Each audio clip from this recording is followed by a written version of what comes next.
नमस्कार दोस्तों, स्वागत है आपका हमारे YouTube चैनल जीके ट्रैकर पे।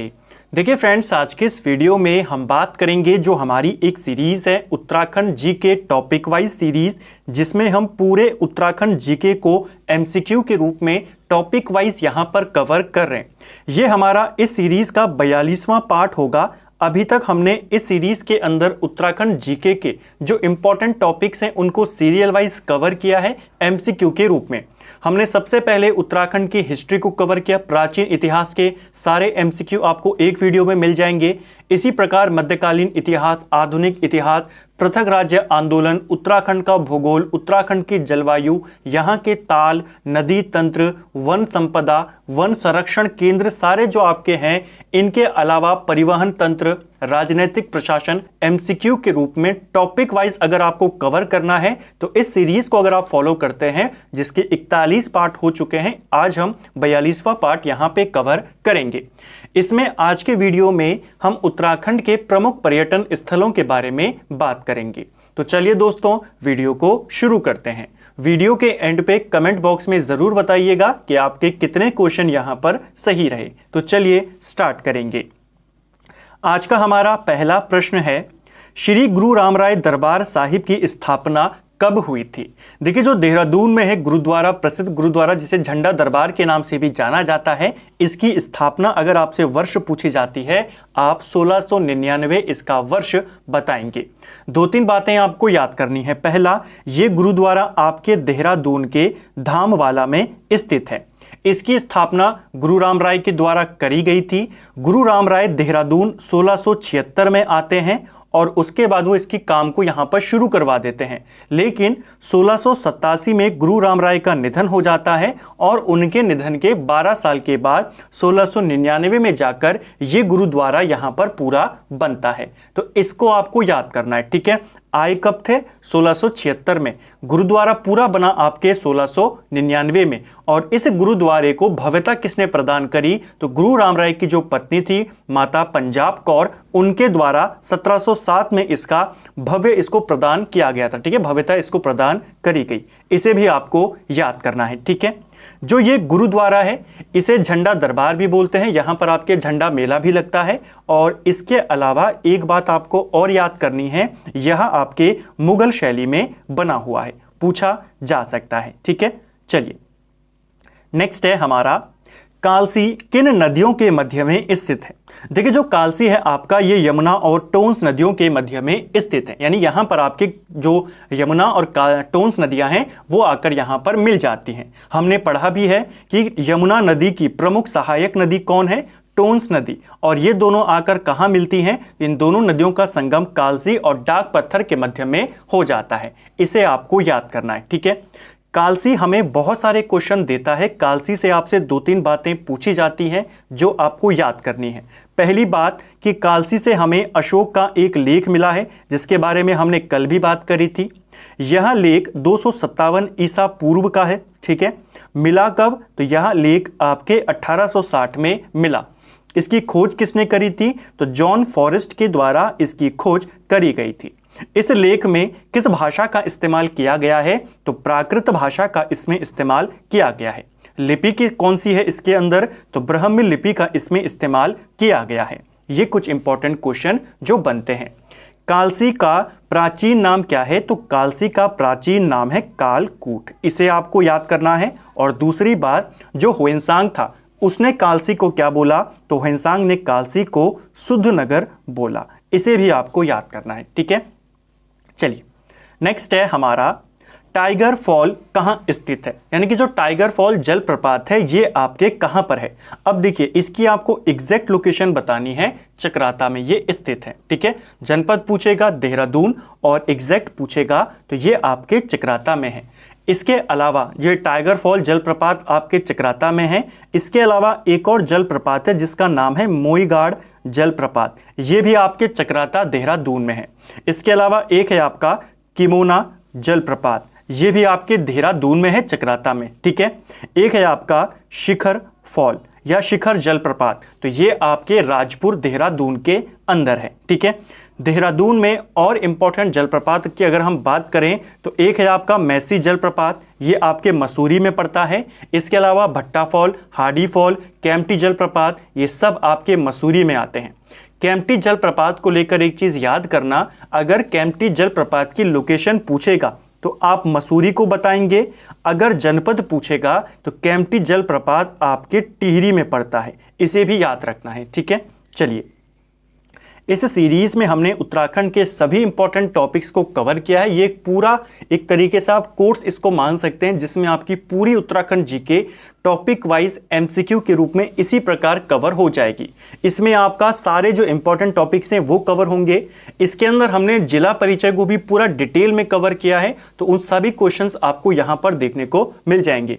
अभी हम उत्तराखंड के प्रमुख पर्यटन स्थलों को देख रहे हैं। इसके आने वाले वीडियोस में जो हमारे इंपॉर्टेंट टॉपिक्स बचे हुए हैं, जैसे उत्तराखंड के हम धार्मिक स्थलों की बात करेंगे, उत्तराखंड की भाषा साहित्य के बारे में बात करेंगे, लोक कला संस्कृति उनके बारे में बात करेंगे, यहाँ के त्यौहार, उसके बाद हम अनुसूचित जाति और जनजाति से रिलेटेड जो आपके एमसीक्यूज हैं, तो बहुत सारे टॉपिक अभी भी आपके बचे हुए हैं।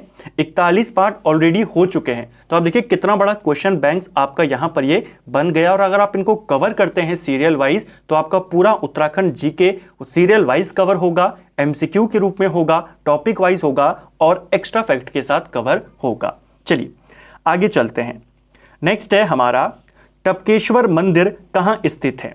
देखिए प्रसिद्ध मंदिर है टपकेश्वर मंदिर, ये आपके देहरादून जनपद में स्थित है। ऑप्शन सी हमारा राइट आंसर हो जाएगा। क्वेश्चन बनता है पेपर के अंदर कि जो टपकेश्वर मेला है ये कहाँ लगता है, तो टपकेश्वर मेला आपके यहीं पर लगता है, इसी मंदिर में लगता है। और किस अवसर पे लगता है टपकेश्वर मेला, तो ये शिवरात्रि के अवसर पे लगता है, ठीक है। नेक्स्ट है दत्तात्रेय भगवान के 84 सिद्धों में से कितने सिद्ध देहरादून में स्थित हैं। जनपद को जो हमने कवर किया था देहरादून का, तो उसमें भी हमने इसको डिटेल में देखा था कि दत्तात्रेय भगवान के टोटल 84 सिद्धों में से 4 सिद्ध देहरादून के अंदर स्थित हैं। कौन कौन से हैं, तो पहला है आपका लक्ष्मण सिद्ध, इसके अलावा आपका माणक सिद्ध, इसके अलावा है आपका एक कालू सिद्ध और एक है आपका मांडू सिद्ध। तो ये 4 सिद्ध, इनके नाम पूछे जाते हैं, आपको याद करने हैं, ठीक है। नेक्स्ट है मालसी डियर पार्क किस जिले में स्थित है। देखिए मालसी डियर पार्क आपके देहरादून जिले में स्थित है। इसकी स्थापना कब करी गई थी, तो इसकी स्थापना 1976 में करी गई थी, ठीक है। जो देहरादून जू है, देहरादून चिड़ियाघर, उसी का पुराना नाम है मालसी डियर पार्क, ठीक है। एक तो आपको यह याद करना है। जो देहरादून चिड़ियाघर है ये राज्य का पहला चिड़ियाघर है जिसकी स्थापना 2016 में हुई थी। तो यानी कि अगर आप इसको सीक्वेंस वाइज समझने का प्रयास करें, 1976 में मालसी डियर पार्क की स्थापना करी गई और 2016 में इसे देहरादून चिड़ियाघर के रूप में विकसित किया गया। तो इसे आपको याद करना है, दोनों क्वेश्चन आपसे बन जाते हैं, ठीक है। नेक्स्ट है जौनसार का हनोल मंदिर किस वास्तु शैली में बनाया गया है। देखिए जौनसारियों का सबसे प्रसिद्ध तीर्थ स्थल है, सबसे प्रमुख तीर्थ स्थल है उनका हनौल, ठीक है। क्वेश्चन बनता है कि जौनसारियों का सबसे बड़ा तीर्थ स्थल कौन सा है, तो वो है हनौल। जो हनौल मंदिर है ये महासू देवता को समर्पित है। किनको समर्पित है, महासू देवता को। और ये जो मंदिर है हनौल मंदिर, ये किस शैली में बना हुआ है, तो ये आपके हूण शैली में बना हुआ है। ऑप्शन सी हमारा राइट आंसर यहां पर हो जाएगा, ठीक है। तो इसको भी आपको याद करना है। जौनसारियों का सबसे बड़ा तीर्थ स्थल हनौल महासू देवता को समर्पित है, हूण शैली में यह मंदिर बना हुआ है, टोंस नदी के तट पर यह मंदिर स्थित है। और इसके अलावा एक क्वेश्चन और बनता है, जो ये महासू देवता हैं, ठीक है, इनका प्रमुख त्यौहार कौन सा है, तो प्रमुख त्यौहार है इनका जागड़ा त्यौहार। इसे भी याद करना है, यानी जौनसारियों का प्रमुख त्यौहार है जागड़ा त्यौहार, ठीक है। नेक्स्ट है निम्नलिखित में से कौन सा एक पर्वतीय स्थल बाल्दी नदी के तट पर स्थित है। वाल्दी, या इसको ऐसे में लिखना वाल्दी नदी के तट पर, ठीक है। तो कौन सा पर्वतीय स्थल है जो वाल्दी नदी के तट पर है, राइट आंसर है आपका सहस्त्रधारा, ठीक है। यह एक प्रसिद्ध पर्यटन स्थल है। सहस्त्रधारा जलप्रपात आपके देहरादून में है और वाल्दी नदी के तट पर ये स्थित है। इसे आपको याद करना है, क्वेश्चन बन जाता है। यही सहस्त्रधारा जलप्रपात है जिसके जल जो है वो गंधक युक्त है, यानी कि इसके जल में गंधक पाया जाता है, जो कि चर्म रोग के लिए काफ़ी अच्छा होता है कि अगर जिसको चर्म रोग है अगर वो यहाँ पर आकर स्नान करता है तो चर्म रोग में उसे मदद मिलती है उसको ठीक करने में। ठीक है, तो सहस्त्रधारा जलप्रपात आपके देहरादून में है, वाल्दी नदी के तट पर है और इसका जल गंधक युक्त है। एक क्वेश्चन बन जाता है कि राज्य के अंदर सबसे पहले गंधक की खोज कब हुई थी या कहां से हुई थी। ठीक है, तो राज्य के अंदर गंधक की खोज सबसे पहले 1957 में हुई थी। चमोली के अंदर रूपगंगा घाटी में एक गांव है जिसका नाम है सुदौला गांव, यहां से हमें सबसे पहले गंधक मिला था 1957 में, इसको भी याद करना है। ठीक है, दूसरी बात, अगर आपसे पूछा जाता है सहस्त्रधारा ताल कहाँ है तो वो टिहरी गढ़वाल में है। सहस्त्रधारा जलप्रपात कहाँ है तो ये आपके देहरादून में है। हमने बात करी कि ये वाल्दी नदी के तट पर है। वाल्दी नदी किस नदी की सहायक नदी है तो आप बताएंगे वाल्दी नदी सोंग नदी की सहायक नदी है। और हम सभी जानते हैं, कल भी हमने देखा, सोंग किसकी सहायक नदी है, गंगा की सहायक नदी है। ठीक है, नेक्स्ट है महासू देवता की पूजा होती है तो कहाँ पर होती है। इनके जो प्रमुख हैं, जो जौनसारी जहाँ रहते हैं ज़्यादा, तो वो रहते हैं देहरादून के जौनसार भाबर क्षेत्र में, तो इनकी पूजा भी प्रमुखतः यहीं पर होती है। ठीक है, मसूरी शहर का वास्तविक संस्थापक किसे माना जाता है। देखिए, मसूरी का संस्थापक माना जाता है कैप्टन यंग को, और लास्ट वीडियो में हमने देखा था जब हमने देहरादून जिले के परिचय को हमने कवर किया कि जो कैप्टन यंग था वो आयरलैंड का था, यानी कि एक आयरिश अफसर था। ठीक है, तो यहां पर ऑप्शन ए हमारा राइट आंसर हो जाएगा। कैप्टन यंग ने मसूरी की खोज करी थी, उसी को इसका संस्थापक माना जाता है। 1825 इसका सही आंसर है। वेबसाइट में आपको 1827 देखने को मिलता है, तो दोनों आपको ध्यान रखने हैं। ठीक है, चलिए नेक्स्ट है, निम्न में से किस पर्वतीय स्थल को पहाड़ों की रानी कहा जाता है। देखिए, पहाड़ों की रानी मसूरी को बोला जाता है। ठीक है, पहाड़ों की रानी पूछे चाहे पर्वतों की रानी पूछे, दोनों एक ही बात है, मसूरी को ये बोला जाता है। ठीक है, मसूरी यहाँ पर है नहीं ऑप्शन में, तो इनमें से कोई नहीं यहाँ पर राइट आंसर हो जाएगा, इसे आपको याद करना है। ठीक है, मसूरी को पर्वतों की रानी या पहाड़ों की रानी बोला जाता है। इसके अलावा मसूरी को गंगोत्री और यमुनोत्री मंदिरों का प्रवेश द्वार भी बोला जाता है। ठीक है, मसूरी हिमालय की कौन सी श्रेणी में आता है, ये क्वेश्चन बन जाता है कि मध्य हिमालय में आता है, शिवालिक में आता है, कहाँ आता है, तो मसूरी आपके मध्य हिमालय में आता है, इसे आपको याद रखना है। ठीक है, पहाड़ों की रानी पूछेगा तो मसूरी, और पर्वतों का या पहाड़ों का राजा अगर आपसे पूछा जाता है तो ये चक्राता को बोला जाता है, इसे भी आपको याद करना है, पूछा जाता है। ठीक है, नेक्स्ट है हमारा, मसूरी की पहली इमारत कौन सी थी, तो इसे भी हमने कवर किया है जिला वाली सीरीज में। मसूरी की जो पहली इमारत है ये है आपकी मलिंगार होटल, ऑप्शन ए हमारा राइट आंसर यहां पर हो जाएगा। मलिंगार होटल आपका 1827 में बनना शुरू हुआ और 28 में बनकर तैयार हुआ, इसीलिए आपको एग्जाम में या जो अलग अलग बुक्स हैं वहां पर दोनों ऑप्शन देखने को मिलते हैं, कहीं पर 27 दिया है, कहीं पर 28 दिया है, आपको दोनों याद करने हैं। अगर पूछता है कि बनना कब शुरू हुआ, आप बताएंगे 27, पूछता है बनकर कब तैयार हुआ, आप बताएंगे 28। एग्जाम में दोनों में से जो आपको मिले आपको उसे टिक करना है। ठीक है, चलिए, इसके अलावा ये तो मसूरी की पहली इमारत मानी जाती है। मसूरी का सबसे पुराना बाजार कौन सा है, तो मसूरी का सबसे पुराना बाजार है लंडौर बाजार। ठीक है, ये भी मसूरी में है, इसका जो स्थापना करी गई या जो बाजार बना यहाँ पर, ये 1828 में बना था, इसे भी आपको याद करना है। नेक्स्ट है, किस वर्ष कर्नल एवरेस्ट ने मसूरी में सर्वेक्षण कार्यालय की स्थापना करी थी। देखिए, मसूरी के अंदर जो कर्नल एवरेस्ट हैं इन्होंने अपना कार्यालय खोला, जिसको जॉर्ज एवरेस्ट हाउस के नाम से जाना जाता है, शॉर्ट में एवरेस्ट हाउस उसे बोलते हैं। प्रीवियस ईयर में क्वेश्चन बना था कि राज्य के अंदर एवरेस्ट हाउस कहाँ स्थित है, तो ये आपके मसूरी में है, और कब खोला इन्होंने, 1832 में खोला। ठीक है, जो भारतीय सर्वेक्षण विभाग है उसके ये अध्यक्ष बने, महासर्वेक्षक बने 1830 में, और 30 से लेकर 1843 तक ये भारत के सर्वेयर जनरल रहे। ठीक है, यानी कि जो सर्वेक्षण विभाग था उसके ये हेड रहे। 30 में बने थे, 32 में ये मसूरी में आए, यहां पर इन्होंने अपना एक कार्यालय खोला और उसी को बोला जाता है जॉर्ज एवरेस्ट हाउस। इसे आपको याद करना है, कब खोला? 32 में खोला। नेक्स्ट है लाल टिब्बा नामक पर्यटन स्थल कहां स्थित है? देखिए लाल टिब्बा आपके मसूरी में है, मसूरी की सबसे ऊंची चोटी इसे माना जाता है, ठीक है। दूसरे नंबर पर सबसे ऊंची चोटी गन हिल पहाड़ी को माना जाता है, तो इसको आपको याद रखना है। हालांकि कहीं कहीं पर इनको नाम चेंजेस कर दिए गए हैं, यानी कि सबसे ऊंची गन हिल को बोल रखा है और सबसे दूसरे नंबर पर लाल टिब्बा को बोला है, लेकिन आपको पहला रेफरेंस लाल टिब्बा को देना है, याद आपको दोनों रखने हैं, ठीक है।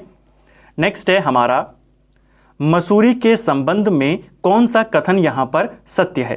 तो चलिए स्टेटमेंट्स को पढ़ते हैं। केम्प्टी फॉल यहां का विशेष आकर्षण है, बिल्कुल सही है, ये मसूरी में है। जनपद पूछेगा तो टिहरी में है, ठीक है। गनहिल चोटी और लाल टिब्बा से चीन की सीमा दिखाई देती है, तो ये भी बिल्कुल सही है क्योंकि मसूरी की ये आपकी 2 सर्वोच्च चोटियां हैं। विख्यात पतंजलि आश्रम यहीं स्थित है, नहीं, पतंजलि आश्रम आपके हरिद्वार में है, तो पहला और दूसरा ये वाले आपके सही हैं, बाकी आपके गलत हैं। ये 3 होगा यहां पर, ठीक है, लेकिन ये भी गलत है। पहला और दूसरा स्टेटमेंट यहां पर सही है। नेक्स्ट है देहरादून का एक प्रमुख उपनगर ऋषिकेश किन नदियों के तट पर स्थित है? देखिए देहरादून में आपका एक प्रमुख उपनगर है ऋषिकेश, और ये आपके गंगा और चंद्रभागा नदी के तट पर स्थित है, यानी कि इन दोनों नदियों के संगम पर स्थित है आपका ऋषिकेश। ऋषिकेश को विश्व की योग राजधानी बोला जाता है, यानी योग की वैश्विक राजधानी किसको बोलते हैं? तो ऋषिकेश को बोला जाता है। एक क्वेश्चन बनता है कि ऋषिकेश में किस ऋषि के द्वारा तप किया गया था? तो ऋषि रैभ्य आपको नाम याद करना है, ठीक है। ऋषि रैभ्य मुनि, इनके द्वारा ऋषिकेश में तपस्या करी गई और उन्हीं के नाम पर इसका नाम ऋषिकेश यहां पर पड़ा था, ठीक है। नेक्स्ट है प्राचीन समय में निम्न में से किसे कुब्जा मृग के नाम से जाना जाता था? तो कुब्जा मृग के नाम से जाना जाता था ऋषिकेश को। ऑप्शन ए हमारा राइट आंसर यहां पर हो जाएगा, ठीक है। नेक्स्ट है निम्नलिखित में से किसने ऋषिकेश में ईश्वर को प्राप्त किया था? तो जिसके बारे में हमने ऊपर बात करी कि किस ऋषि ने ऋषिकेश के अंदर तपस्या करी और ईश्वर की प्राप्ति उनको हुई थी, उनका नाम है ऋषि रैभ्य मुनि, ठीक है। इनको आपको याद करना है।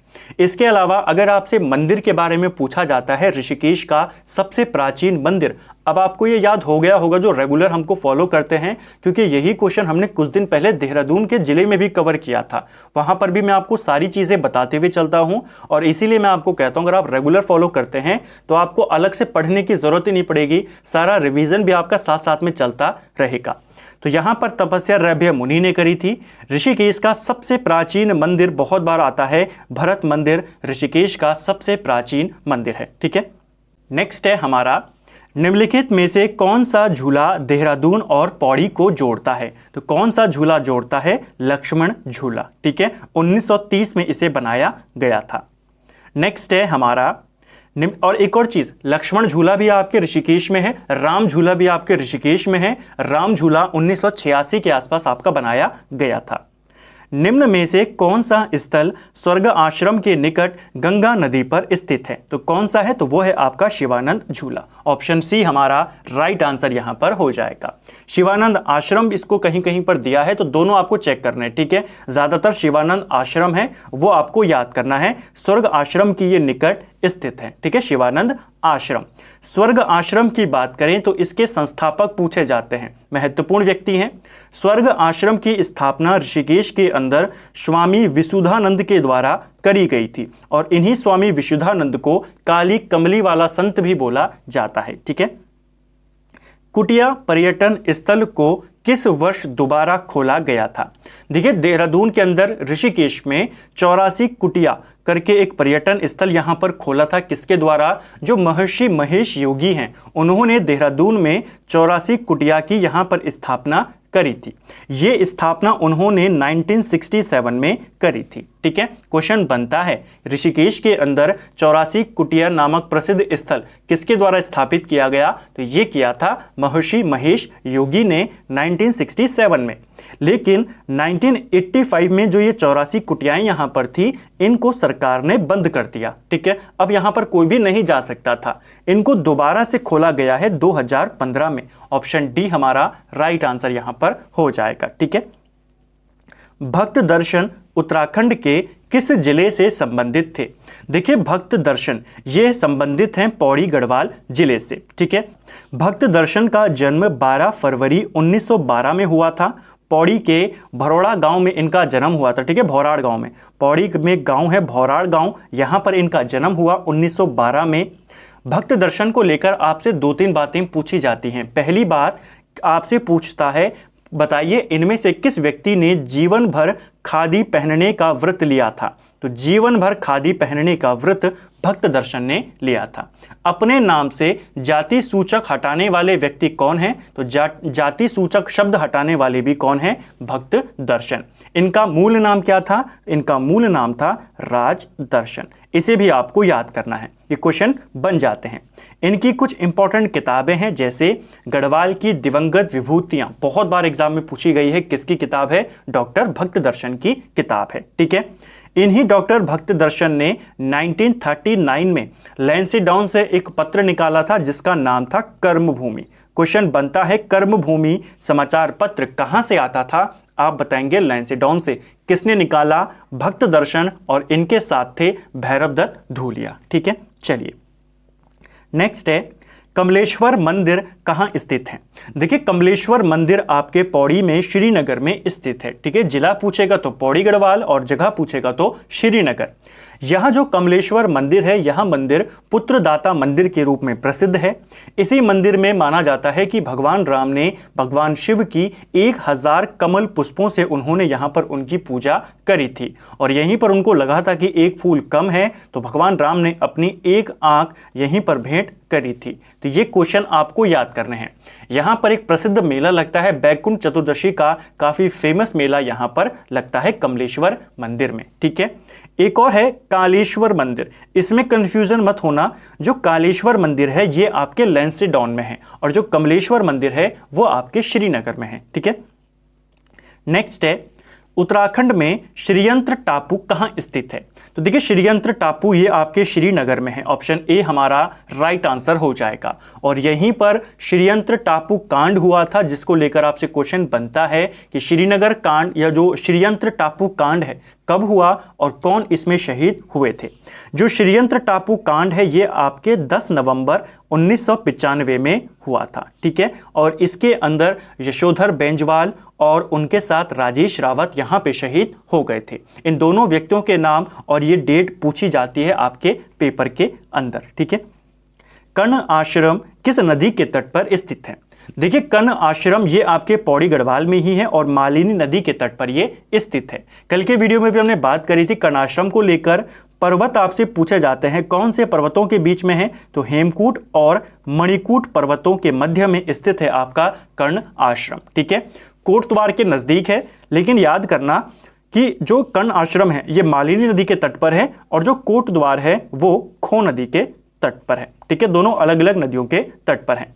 मालिनी नदी से रिलेटेड या मालिनी से रिलेटेड 2 बातें आपसे और पूछी जाती हैं। एक प्रसिद्ध किताब है मालिनी सभ्यता के खंडर, ये किसकी किताब है? पेपर में पूछी गई है। तो ललिता प्रसाद नैथानी की किताब का नाम है मालिनी सभ्यता के खंडर। और इनकी 2-3 रचनाएं और हैं जो पूछ ली जाती हैं। तो जब हमने एक पढ़ ली, उनको भी यहीं पर याद कर लेते हैं।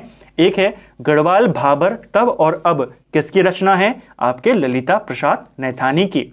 कर्ण आश्रम ये किताब किसकी है? ललिता प्रसाद नैथानी की। और गढ़वाली चित्रकला शैली ये किताब भी उनकी है। ठीक है, जो ये मालिनी नदी है ये गंगा नदी की सहायक नदी है। नेक्स्ट है, धारी देवी मंदिर किस नदी के किनारे स्थित है? जो प्रसिद्ध धारी देवी मंदिर है, जिसके बारे में माना जाता है कि जैसे जैसे दिन यहाँ पर गुजरता है, मूर्ति में जो यहाँ की प्रतिमा है उसमें भी बदलाव देखने को मिलता है।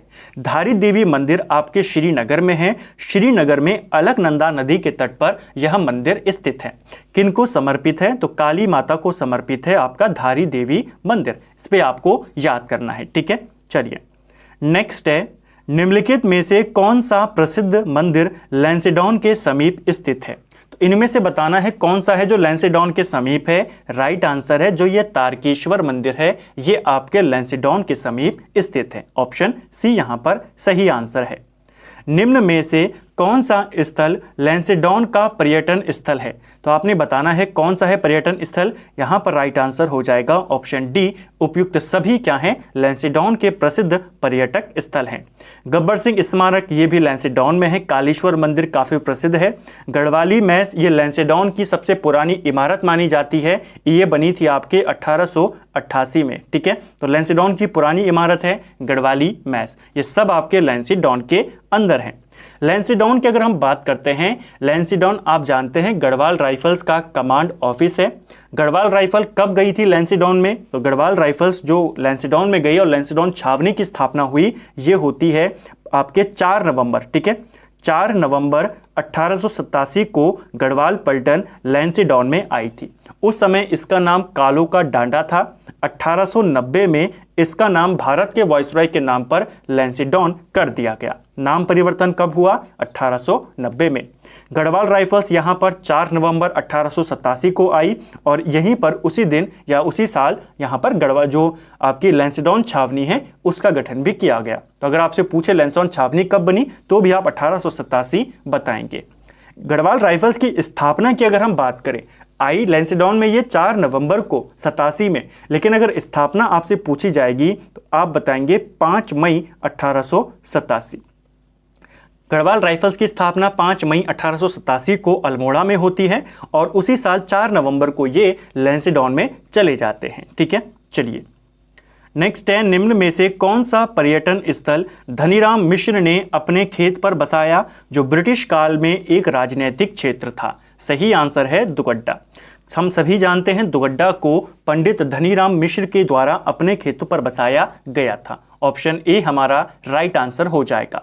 दुगड्डा किन नदियों के संगम पर है? दुगड्डा में कौन कौन सी नदियां आकर मिलती हैं? तो लंगूरगाड़ और सिलगाड़ नदी के संगम पर स्थित है आपका दुगड्डा। ठीक है, दुगड्डा का प्राचीन नाम क्या है पूछा जाता है पेपर के अंदर। दुगड्डा का प्राचीन नाम है नाथोपुर। इसे भी आपको याद करना है। निम्न में से कौन सा धार्मिक स्थल पर्यटन स्थल दूधातोली श्रेणी पर स्थित है? तो कौन सा प्रसिद्ध धार्मिक और पर्यटन स्थल दूधातोली श्रेणी पर स्थित है? राइट आंसर है हमारा विंसर महादेव। ठीक है, ऑप्शन डी हमारा सही आंसर हो जाएगा। देखिए जो ये दूधातोली श्रेणी है ये आपके पौड़ी के साथ साथ चमोली और उसके साथ साथ अल्मोड़ा 3 जनपदों में इसका फैलाव है दूधातोली श्रेणी का। दूधातोली श्रेणी को उत्तराखंड का पामीर भी कहते हैं और विंसर महादेव भी आपके इसी श्रेणी पर स्थित है। यहां से आपकी 5 नदियां निकलती हैं दूधातोली श्रेणी से। कौन कौन सी 5 नदियां हैं पूछी जाती हैं? पश्चिमी रामगंगा, पूर्वी नयार, पश्चिमी नयार, इसके अलावा आटागाड़ और वुनो नदी। ये 5 नदियां कहां से आती हैं? दूधातोली श्रृंखला से। दूधातोली श्रृंखला हिमालय के कौन से भाग में आता है? तो ये लघु हिमालय के अंतर्गत आता है। नेक्स्ट है, महर्षि वाल्मीकि की तपस्थली निम्न में से कौन सी है? तो वाल्मीकि की आपने तपस्थली बतानी है। राइट आंसर है कोट महादेव गुफा। ठीक है, ऑप्शन बी हमारा राइट आंसर यहां पर हो जाएगा। कोट महादेव को लेकर आपसे 2-3 बातें हर बार मैं आपको बताते हुए चलता हूं कंफ्यूजन को दूर करते हुए कि अगर आपसे पूछेगा कोट महादेव गुफा कहां है तो आप बताएंगे कोट महादेव गुफा या मंदिर आपके पौड़ी गढ़वाल में है। ठीक है, और अगर आपसे पूछेगा कोटेश्वर महादेव गुफा कहां पर है तब आप बताएंगे रुद्रप्रयाग में है। ठीक है, कोटेश्वर महादेव गुफा या मंदिर पूछेगा तब आप रुद्रप्रयाग में जाएंगे। और कोटेश्वर बांध अगर आपसे पूछेगा तो वो टिहरी गढ़वाल में है भागीरथी नदी पर। ये तीनों आपको याद करने हैं, पेपर में पूछे जाते हैं। तो फ्रेंड्स ये था हमारा उत्तराखंड के प्रमुख पर्यटन स्थल। अभी हमने पूरे नहीं देखे हैं, आगे वाले वीडियोस में हम और पर्यटन स्थलों के बारे में बात करेंगे। ये हमारा इस सीरीज का 42वां भाग था। उम्मीद करता हूं आपको वीडियो पसंद आया होगा। अगर आपको ये वीडियो पसंद आया है वीडियो को लाइक करें। अगर आप चैनल पर नए आए हैं चैनल को सब्सक्राइब करें, अपने दोस्तों के साथ शेयर करें। वीडियो आपको कैसा लगा कमेंट बॉक्स में हमें ज़रूर बताएं। और जिसने भी अभी तक हमारी सीरीज़ को फॉलो नहीं किया है वो इस पूरी सीरीज़ को अच्छे से फॉलो ज़रूर करें, क्योंकि आपका जो पूरा उत्तराखंड जीके है वो टॉपिक वाइज एमसीक्यू के रूप में यहाँ पर कवर हो जाएगा। उम्मीद करता हूँ वीडियो आपको पसंद जरूर आया होगा। Thank you friends.